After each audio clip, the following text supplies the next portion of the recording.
तो दोस्तों, Indian cinema की सबसे बड़ी और मोस्ट एंटिसिपेटेड मूवी रामायण का टीजर आ चुका है और ये टीजर मेनली फोकस करता है हमारे श्री राम के ऊपर, जहां हमें रणबीर कपूर एज श्री राम देखने को मिलते हैं। और इसी वीडियो में मैं बात करूंगा कि इस टीजर में मुझे क्या अच्छा लगा और क्या नहीं।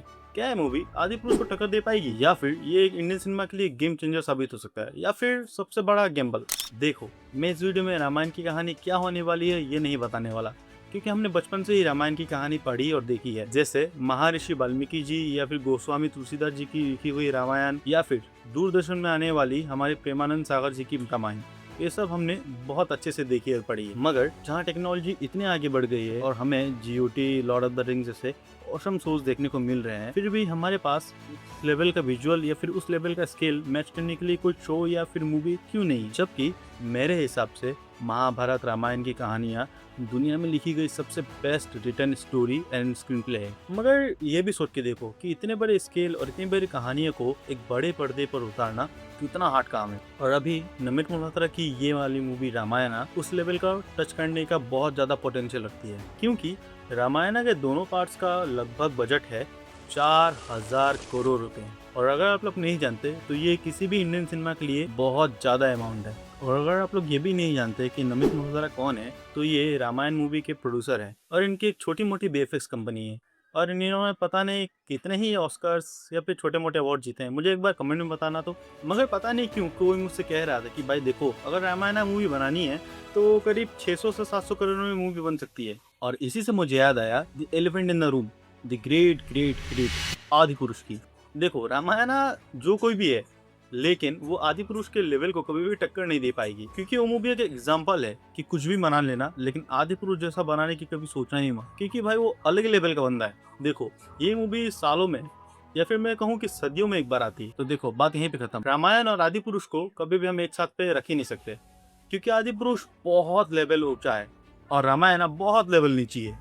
अब ज्यादा सरकाइजम ना करते हुए सीधे आते हैं इसके कुछ पॉजिटिव पॉइंट्स के ऊपर। पहला, विजुअल्स।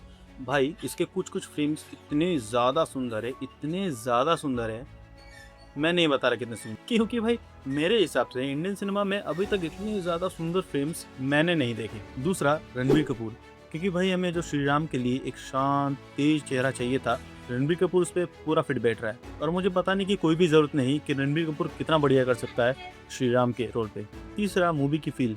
देखो, दूसरों का पता नहीं, बट मुझे ऐसा लग रहा है कि इस मूवी को मैं थिएटर में देखते समय इमोशनल तो जरूर हो जाऊंगा और एक सीट भी छोड़ दूंगा हनुमान जी के लिए, क्योंकि एक दो सीन्स मुझे टीजर से अभी ही हिट कर रहे हैं और इससे एक फीलिंग समझ आ रही है मूवी की कि ये मूवी काफी ज्यादा पॉजिटिव और एक काम फील को लेकर चलेगी। अब देखो, मैं ये भी नहीं कह रहा कि टीजर बिल्कुल ही फ्लॉलेस है, क्योंकि इसमें भी थोड़ी बहुत कमियां हैं। जैसे कि पहला, इसका CGI एंड VFX।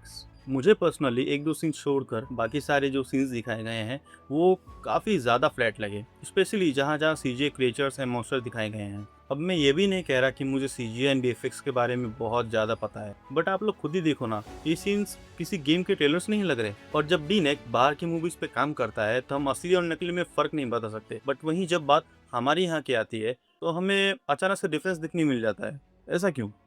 दूसरा, डायलॉग की कमी। देखो, मुझे ऐसा लगता है कि अगर हम टीजर में रणबीर कपूर के थोड़े बहुत, चलो एक दो डायलॉग भी सुन लेते, तो हम टीजर से ज्यादा कनेक्ट करते और हमें एक आइडिया भी लग जाता कि हमारे श्री राम मूवी में बोलते हुए कैसे दिखेंगे। वरना आप लोगों को तो पता ही होगा कि तेरा बुआ का बगीचा, तेरे बाप का कपड़ा, ये वो क्यों। तो ये कुछ चीजें थी जो पर्सनली मुझे अच्छी नहीं लगी। और मुझे पता है कि मूवी आने में काफी ज्यादा टाइम है और ये तो अभी सिर्फ एक टीजर ही है, तब तक मूवी काफी ज्यादा पॉलिश हो जाएगी।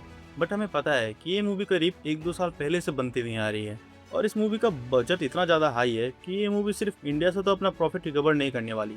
तो इसे हमें बाहर की ऑडियंस के साथ भी कनेक्ट करवाना पड़ेगा, जिससे प्रॉफिट तो आए, प्लस उनको भी पता चले कि हम क्या है और क्या कर सकते हैं और हमारे पास भी कितने बड़े बड़े एपिक्स हैं। देखो, अगर इस सीजन में चीज़ें काफ़ी ज़्यादा पॉलिश होती या फिर जो जो सीन्स ऑलरेडी रेडी हैं वही दे देते तो और भी ज़्यादा अच्छा होता, क्योंकि हमें अपना सिनेमा वर्ल्ड लेवल में प्रेजेंट करना है, तो क्यों ना फुल पोटेंशियल में करें। बाहर के लोग एक्सेप्ट करे या ना करे वो उनके ऊपर है, लेकिन हमें पता होगा कि हमने अपनी तरफ से पूरी कोशिश की है। देखो, रामायण मूवी वर्ल्ड सिनेमा में हमारे इंडियन सिनेमा के लिए एक डोर ओपन कर सकती है, जिससे हम बाहर की ऑडियंस को भी कैटर करें या फिर अट्रैक्ट करें। दुनिया के लोग हमारे इंडियन सिनेमा को भी उसी तरह हाइप करें जैसे कि एनिमे, मार्वल, कॉमिक के फैन बेस अपने कंटेंट को लेकर करते हैं। और ऐसा भी नहीं है कि बाहर रिकॉग्निशन मिलना बहुत ज़्यादा हार्ड है।